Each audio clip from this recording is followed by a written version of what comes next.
Easy ICT বই থেকে এই পর্বে তোমাদের আমন্ত্রণ জানাচ্ছি। নবম দশম শ্রেণীর ইজি আইসিটি বই থেকে কিছু সংক্ষিপ্ত প্রশ্ন আমরা এই পর্বে আলোচনা করব।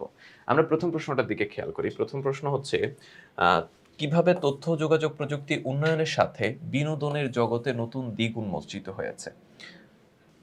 বিনোদনের জগতে তথ্য যোগাযোগ প্রযুক্তির প্রয়োগের ফলে বিনোদন গ্রহণের প্রক্রিয়াতে মৌলিক পরিবর্তন হয়েছে। যেমন আগে খেলা দেখতে হলে খেলার মাঠে যেতে হতো, কিন্তু এখন ঘরে বসেই খেলা দেখা যায়। তথ্য যোগাযোগ প্রযুক্তি শুধু বিনোদন গ্রহণ প্রক্রিয়াতেই পরিবর্তন আনেনি, বিনোদনের মাধ্যম ও বিনোদনের বিষয়গুলোতেও তাৎপর্যপূর্ণ পরিবর্তন এনেছে। তথ্য যোগাযোগ প্রযুক্তি উন্নয়নের সাথে বিনোদনের জগতে নতুন দিক উন্মোচিত হয়েছে। খেয়াল করি এইখানে বলেছে কিভাবে তথ্য যোগাযোগ প্রযুক্তির উন্নয়নের সাথে বিনোদনের জগতের নতুন দিক উন্মোচিত হয়েছে। এখানে জাস্ট একটা উদাহরণ আমরা বলেছি যে আগে খেলা দেখতে হলে খেলার মাঠে যেতে হতো, কিন্তু এখন ঘরে বসেই খেলা দেখা যায়। এর বাহিরে আরো অনেকগুলো হচ্ছে যে সিস্টেম তৈরি হয়েছে। আগে ধরো আমরা পরবর্তী অন্যান্য প্রশ্নগুলোতে আলোচনা করব। আগে আমরা মুভি দেখতে সিনেমা হলে যেতে হতো। এখন আমাদের সিনেমা হলে দেখা যায় দেখতে যেতে হয় না। আমরা এখন ঘরে বসেই দেখতে পারি। আগে আমাদের হচ্ছে তোমার ধরো একটা আ গানের জন্য হচ্ছে যে ক্যাসেট প্লেয়ার কিনতে হতো। এখন আমাদের হচ্ছে যে সেই ক্যাসেট প্লেয়ার কিনতে হচ্ছে না। আগে আমরা ধরো হচ্ছে লিমিটেড সংখ্যক হচ্ছে যে মুভি বা হচ্ছে তোমার গান অথবা নাটক এগুলা দেখতে পেতাম। এগুলা এখন অহরহ দেখতে পাচ্ছি। তার মানে আমাদের জন্য হচ্ছে খাতটাকে অনেক সহজলভ্য এবং অনেক উন্মুক্ত হয়ে গেছে। আমরা এখানে শুধুমাত্র দেখতে পারতেছি, ব্যাপারটা এরকম না। এখানে আমরা নিজেরাও কনটেন্ট তৈরি করতে পারতেছি। কনটেন্ট ক্রিয়েশন এখন দেখো অনেক জনপ্রিয় একটা জিনিস। এইটাও কিন্তু হচ্ছে এই তথ্য প্রযুক্তির কারণেই হয়েছে। এই যে এই প্রশ্নটা খেয়াল করো, তথ্য প্রযুক্তির কারণে বিনোদন গ্রহণের প্রক্রিয়ায় পরিবর্তন ঘটেছে, ব্যাখ্যা করো। অনেকগুলা পরিবর্তন ঘটেছে। আমরা একটু আগে তো একটা উদাহরণ দিলাম যে খেলা দেখতে হলে আগে আমাদের খেলার মাঠে যেতে হতো, এখন যেতে হয় না। মানে খেলার মাঠে যাওয়া, যে খেলা দেখতে পারি, কিন্তু না গেলেও আমরা খেলা দেখতে পারি। মুভি দেখার ক্ষেত্রে আমাকে এখন আর সিনেমা হলে যেতে হয় না। গান শুনতে হলে আমাকে এখন আর ক্যাসেট প্লেয়ার কিনতে হয় না। তারপরে হচ্ছে ধরো আমাদের এখন কোনো একটা আ ভার্চুয়ালি যদি একটা আলোচনা সভা করতে হয়, মানে ধরো একটা মানে কি বলে গেমিং আড্ডা বা এরকম কিছু, এর জন্য হচ্ছে যে আমাকে একসাথে বসে করতে হচ্ছে না। আমি আমার নিজের বাসায় বসে করতে পারতেছি। আমাদের ধরো হচ্ছে আগে মানে গেম বলতে হচ্ছে বা বিনোদন বলতে হচ্ছে আমরা ধরো মাঠে যে হচ্ছে ক্রিকেট খেলাটা বুঝতাম বা ফুটবল খেলাটা বুঝতাম। এখন আমরা অনলাইন গেমিং এর মাধ্যমে হচ্ছে যে বিভিন্ন রকম বিনোদন নিতে পারতেছি। তার মানে বিনোদন গ্রহণের যে প্রক্রিয়া, এখানে হচ্ছে বিপ্লবী পরিবর্তন ঘটে গেছে। এখন সম্পূর্ণ মানে ১৮০ ডিগ্রি পরিবর্তন ঘটে গেছে। আগেরগুলো আছে, কিন্তু তার সাথে নতুন প্রক্রিয়া হচ্ছে যুক্ত হয়েছে। তথ্য যোগাযোগ প্রযুক্তির কারণে বিনোদনের বিষয়গুলোর পরিবর্তন তুলে ধরো। আগে বিনোদনের বিষয় হিসেবে রেডিও, টেলিভিশন, সিনেমা হল বোঝানো হতো। তথ্য যোগাযোগ প্রযুক্তির উন্নয়নের কারণে এখন ইউটিউব, নেটফ্লিক্স, ফেসবুক ইত্যাদির মতো অনলাইন প্ল্যাটফর্ম সৃষ্টি হয়েছে, যেখানে চাহিদা মতো অনলাইন ভিডিও, সিনেমা, নাটক, গান প্রভৃতি সহজেই উপভোগ করা যাচ্ছে। তার মানে আগে যেটা ছিল রেডিও, টেলিভিশন, সিনেমা হল, যেগুলো আরেকজনের কন্ট্রোলে ছিল। মানে অন্য আরেকজন, তোমার সিনেমা হলে একটা শিডিউল থাকতো, কিংবা হচ্ছে রেডিওর অনুষ্ঠান শোনার একটা শিডিউল থাকতো, কিংবা ধরো হচ্ছে যে তোমার টেলিভিশনে একটা শিডিউল থাকতো। কিন্তু আমরা যখন এখন নিজেদের ফোনের মাধ্যমে এগুলো দেখতে পারতেছি, তখন আমাদের শিডিউল আমরা নিজেরা ঠিক করতেছি। আমি কি রাতে ৪ টায় মুভি দেখবো? নাকি ভোর ৫ টায় মুভি দেখবো? নাকি আমি হচ্ছে দুপুর ১২ টায় মুভি দেখবো? আমি কি শুক্রবারে মুভি দেখবো নাকি শনিবারে মুভি দেখবো? এটা আমার কন্ট্রোল। তার মানে এই ভয়ংকর রকম একটা পরিবর্তন, যেটা আমার ইচ্ছা মতো আমাকে অনেক স্বাধীনতা দিয়ে দিয়েছে বিনোদন গ্রহণের ক্ষেত্রে। তথ্য যোগাযোগ প্রযুক্তির বিকাশের ধারাবাহিকতায় কম্পিউটার গেমের মতো এক বিশাল শিল্প গড়ে উঠেছে, যেখানে ব্যবহারকারীরা সক্রিয়ভাবে বিনোদনে অংশ নিতে পারছে, যা আগে সম্ভব ছিল না। এই যে একটু আগের প্রশ্নে আমি তোমাদেরকে বলেছিলাম, আগে আমাদের কাছে বিনোদনের খেলার বিনোদন বলতে হচ্ছে আমরা মাঠে গিয়ে ফুটবল, ক্রিকেট বা হচ্ছে গ্রামে বিভিন্ন ধরনের হচ্ছে খেলা খেলতাম। এখন আমরা ভার্চুয়ালি অনেকগুলা গেম খেলতে পারতেছি। অনেকগুলা জনপ্রিয় গেমিং অ্যাপস আছে। তো এই জনপ্রিয় এবং অনেকগুলো হচ্ছে প্ল্যাটফর্ম প্রতিষ্ঠানও দাঁড়িয়ে গেছে কম্পিউটার অ্যাপসের মাধ্যমে। কারণ এগুলো হচ্ছে আমরা সহজলভ্য। আমরা সহজে বাসায় বসে খেলতে পারতেছি। তো এই জন্য হচ্ছে এই ক্ষেত্রেও তোমার ধরো একটা পরিবর্তন নিয়ে আসা হয়েছে বা পরিবর্তন চলে এসেছে। আইসিটির কারণে যেকোনো সময় যেকোনো স্থান থেকে মোবাইল, ট্যাব বা কম্পিউটার মাধ্যমে বিনোদন গ্রহণ করা সম্ভব হচ্ছে, যা আগে কল্পনা করা যেত না। তো এটাও তো একটা পরিবর্তন, যেটা আমরা আগের আলোচনাগুলোতে বলেছি। কম্পিউটার গেম কেন জনপ্রিয়? কম্পিউটার গেম জনপ্রিয় হওয়ার কারণ হলো এটি বিনোদন, মানসিক চ্যালেঞ্জ, নতুন অভিজ্ঞতা এবং সামাজিক যোগাযোগের সুযোগ দেয়। এটি মস্তিষ্কের কার্যকারিতা, সমস্যা সমাধান এবং দ্রুত সিদ্ধান্ত নেওয়ার ক্ষমতা বাড়ায়। এছাড়াও বাস্তব জগৎ থেকে চাপ মুক্তির একটি উপায় হিসেবে কাজ করে। পাশাপাশি খেলোয়াড়রা দক্ষতা অর্জন ও লক্ষ্য পূরণের মাধ্যমে আনন্দ লাভ করে। মানে এই ক্ষেত্রে কি হয়, তোমার প্রথম কথা হচ্ছে এটা একটা বিনোদন দেয়। আমরা যখন একটা থেকে আরেকটা চ্যালেঞ্জে হচ্ছে যাই, মানে চ্যালেঞ্জ উতরে যেতে পারি, তখন নিজেদের মধ্যে একটা কনফিডেন্ট আসে এবং একটা আনন্দ অনুভূত হয়। তারপরে মানসিক চ্যালেঞ্জ, মানে বিভিন্ন ধরনের হচ্ছে ধরো আমাকে এখানে অনেকগুলা কিছু মিলাতে হয়। যেমন ধরো তুমি বিভিন্ন রকম হচ্ছে যে পাজল সলভ থেকে শুরু করে এরকম যে গেমগুলো আছে, সেখানে অনেকগুলো হচ্ছে তোমার ধাঁধার মতো সলভ করতে হয়। তো এইটা তোমাকে কি করতেছে? মানসিক চ্যালেঞ্জগুলো হচ্ছে উতরে যেতে সাহায্য করতেছে। নতুন অভিজ্ঞতা দিচ্ছে। তারপর হচ্ছে সামাজিক যোগাযোগের সুযোগ দেয়। এই ক্ষেত্রে হচ্ছে তুমি মানে এখন অনেকগুলা গেমের মাধ্যমে হচ্ছে যে তোমরা একসাথে একটা গ্রুপ তৈরি করে খেলতে পারতেছো। যেটা তোমাকে একটা সামাজিক যোগাযোগ তৈরি করার ক্ষেত্র তৈরি করে দিচ্ছে।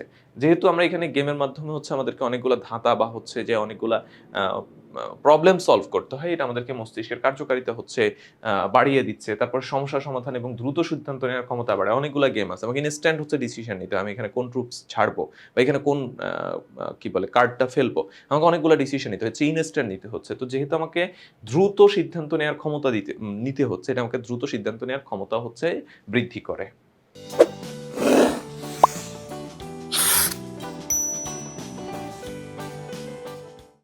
আচ্ছা, লিপফ্রগ কি? এইটা মূলত হচ্ছে ধরো এরকম যে লাফিয়ে চলা। লাফিয়ে এক জায়গা থেকে আরেক জায়গায় চলা। একটা হচ্ছে হেঁটে চলা, আরেকটা হচ্ছে লাফিয়ে চলা।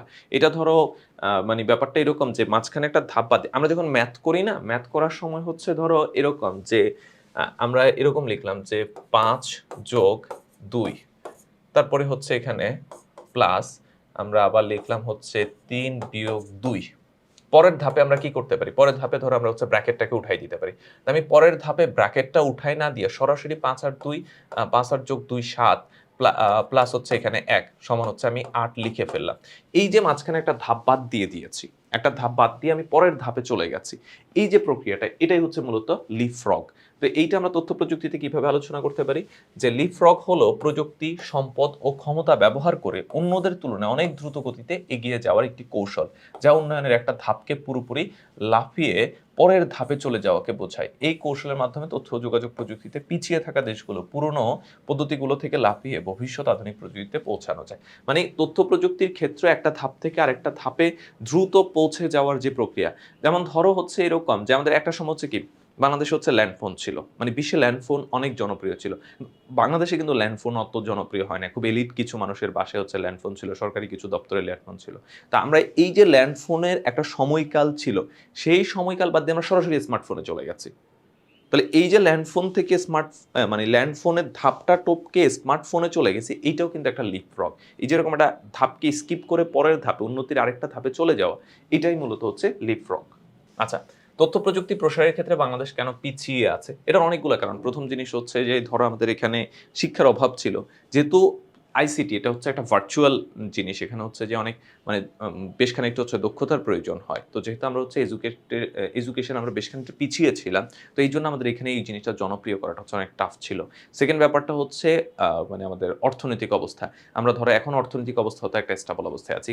কিছু সময় আগে ২০ বছর ২৫ বছর আগে কিন্তু আমরা অর্থনৈতিক অবস্থায় হচ্ছে খুব একটা স্বাবলম্বী অবস্থায় ছিলাম না। তখন আমাদের খেতে পারাটা হচ্ছে যে বা মানে একটু স্বাভাবিক জীবনযাপন করতে পারাটাই আমাদের কাছে আনন্দের ছিল। সেখানে তো হচ্ছে ওই যে তথ্য প্রযুক্তির মতো মানে এক্সট্রা জিনিস আমাদের কাছে হচ্ছে চিন্তা ভাবনার মধ্যে ছিল না। এই যে অর্থ-সামাজিক অবস্থা প্লাস হচ্ছে যে আমাদের শিক্ষার অভাব, এই মূলত ২ টা কারণেই হচ্ছে আমরা আইসিটিতে এই ২ টা অভাব থাকার কারণে আমাদের এই ২ টাকে গুরুত্ব দিতে গিয়ে আইসিটির যে ডেভেলপমেন্ট, এই জায়গাতে আসলে হচ্ছে শাসকদের চোখ দেয়ার একটা সুযোগ তৈরি হয় নাই বা হচ্ছে যে মানে কি বলে সুযোগ তৈরি হয় নাই। তো এই যে আমার হচ্ছে সুযোগ তৈরি না হওয়ার কারণে আমরা হচ্ছে তথ্য প্রযুক্তিতে অনেকটুকু পিছিয়ে গেছি। তো সেই জায়গাতে আমাদের এখন হচ্ছে যে তথ্য প্রযুক্তি অনেক জনপ্রিয় হয়েছে। আমরা এটাকে হচ্ছে ধীরে, ধীরে এগিয়ে নিয়ে যেতে পারি। সেই সাথে আমরা হচ্ছে এই যে একটু আগে আলোচনা করলাম লিপফ্রগ পদ্ধতি অনুসরণ করতে পারি। আমরা মাঝখানে একটা ধাপ আ অতিক্রম করে হচ্ছে নতুন আরেকটা ধাপে চলে যেতে পারি। যেটা হচ্ছে যে আমাদের খুব দ্রুত হচ্ছে যে বিশ্বের সাথে তাল মিলিয়ে চলতে সহযোগিতা করবে। ২০১৮ সালের ১২ই মে আমাদের জন্য কেন গুরুত্বপূর্ণ? ২০১৮ সালে ১২ই মে আমাদের জন্য খুবই গুরুত্বপূর্ণ। কারণ এই দিনে বাংলাদেশে বিশ্বের ৫৭তম রাষ্ট্র হিসেবে তার নিজস্ব স্যাটেলাইট বঙ্গবন্ধু স্যাটেলাইট 1 মহাকাশে প্রেরণ করেছে। এর ফলে ডিজিটাল বাংলাদেশ বাস্তবায়নে দেশ আরও এক ধাপ এগিয়ে যায়। স্যাটেলাইট ব্যবহারের মাধ্যমে বাংলাদেশের শিক্ষা, চিকিৎসা, কৃষি, আবহাওয়া পূর্বাভাস সহ নানা ক্ষেত্রে সুফল পাচ্ছে। ১ম জিনিসটা হচ্ছে আমি এখানে জাস্ট এতটুকুই যে আ ২০১৮ সালের ১২ই মে আমাদের জন্য গুরুত্বপূর্ণ হচ্ছে আমাদের একটা নিজস্ব স্যাটেলাইট। তৈরি হয়েছে, আমাদের একটা নিজস্ব স্যাটেলাইট তৈরি হয়েছে। এই নিজস্ব স্যাটেলাইট যেটা হচ্ছে আইসিটিতে কিভাবে ইমপ্যাক্ট ফেলে সেটা আমরা পরের প্রশ্নে আলোচনা করব। কিন্তু এই ইমপ্যাক্টের কারণেই হচ্ছে স্যাটেলাইট মানে ওই দিনটা আমাদের কাছে গুরুত্বপূর্ণ। তাহলে ওই দিনটা গুরুত্বপূর্ণ কেন? আমাদের নিজস্ব একটা স্যাটেলাইট তৈরি হয়েছে। এই যে আমাদের স্যাটেলাইটের হচ্ছে গুরুত্বটা কি? স্যাটেলাইট ব্যবহারের মাধ্যমে শিক্ষা, চিকিৎসা, কৃষি, আবহাওয়ার পূর্বাভাস নানা ক্ষেত্রে সুফল পাচ্ছে। আমরা তখন মানে আমাদের স্যাটেলাইট না থাকলে যেটা হয় আমরা অন্য দেশের স্যাটেলাইটের মাধ্যমে আমরা তথ্য নিতে পারি। কিন্তু আমাদের স্যাটেলাইট থাকলে সুবিধাটা হচ্ছে কি? আমাদের স্যাটেলাইট থাকলে সুবিধাটা হচ্ছে আমরা নিজেদের স্যাটেলাইট ব্যবহার করে এই তথ্যগুলো আমরা পেতে পারতেছি। চিকিৎসা, কৃষিক্ষেত্রে, আবহাওয়া পূর্বাভাস নানা ক্ষেত্রে হচ্ছে আমরা এটা সুফল পাবো। নিজস্ব স্যাটেলাইটের মাধ্যমে টেলিযোগাযোগ সেবা পরিচালিত করতে হচ্ছে। তোমার ধরো হচ্ছে ইংল্যান্ডে একটা ক্রিকেট ম্যাচ হচ্ছে। এটা আমি বাংলাদেশে বসে দেখতেছি। এটা তো এমনি, এমনি দেখা যাচ্ছে না। এটা হচ্ছে ওই স্যাটেলাইটের কারণেই আমরা দেখতে পাচ্ছি। এখন আমি যখন হচ্ছে অন্য দেশের স্যাটেলাইট ব্যবহার করব, তখন আমাকে হচ্ছে যে সেই দেশের অনুমোদন, তারপর হচ্ছে সেই দেশকে একটা ট্যাক্স দেয়া, এর মাধ্যমে যেতে হতো। কিন্তু যখন আমাদের নিজস্ব স্যাটেলাইট থাকবে তখন কিন্তু সেটার আর প্রবলেম পড়তে হবে না। তো এই ক্ষেত্রে আমাদের টেলিভিশন যোগাযোগ তারপর হচ্ছে টেলিযোগাযোগ সেবা হচ্ছে পরিচালনা করার ক্ষেত্রে হচ্ছে অনেক সহজ হয়ে যাবে।